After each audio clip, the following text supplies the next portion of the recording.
Imbis na check-in sa airport na checkmate ang isang dayuhan sa Quezon City.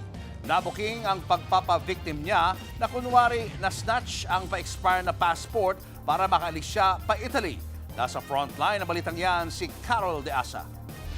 Flight na sana ng dayuhang ito kahapon pabalik sa Italy. Pero mukhang matatagalan pa siya sa Pinas matapos arestuhin dahil sa panloloko.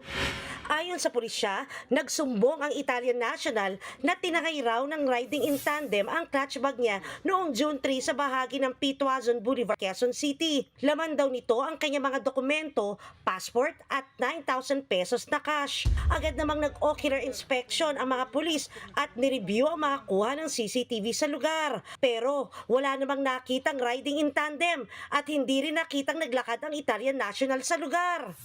Medyo na-confuse kami. Noong una, sabi niya, doon sa isang fast food chain, paglabas daw niya, dinaanan daw siya ng riding in tandem, mga kabataan daw, at yung back ride daw ay walang damit or I'm half naked, walang pang itaas. Nagbago naman yung kanyang statement, sinabi niya dito na malapit, yun yung sinasabi kong 300 meters away from the station. Kinilala ang dayuhan na si alias Johnny, 34 anyos. 3 taon na siyang namamalagi sa bansa at may asawang Pinay sa Masbate. Sinambihan ng mga pulis ang Italiano na tatawagan nila ang kanyang misis para ipaalam na nasa ligtas itong kalagayan. Pero dito na nagpanik ang dayuhan at nabisto ang kanyang pagsisinungaling. Yun, napaamin ko na talagang hindi siya nawalan. At nagkaroon lang siya ng problema kasi nga ang kanyang passport daw ay in 4 months mag-expire na.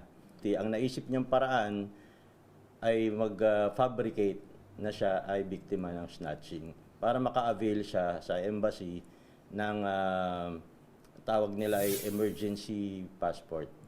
Sa halip na makakuha ng emergency passport, reklamong perjury ang matatanggap ng Italian national na nakakulong na ngayon.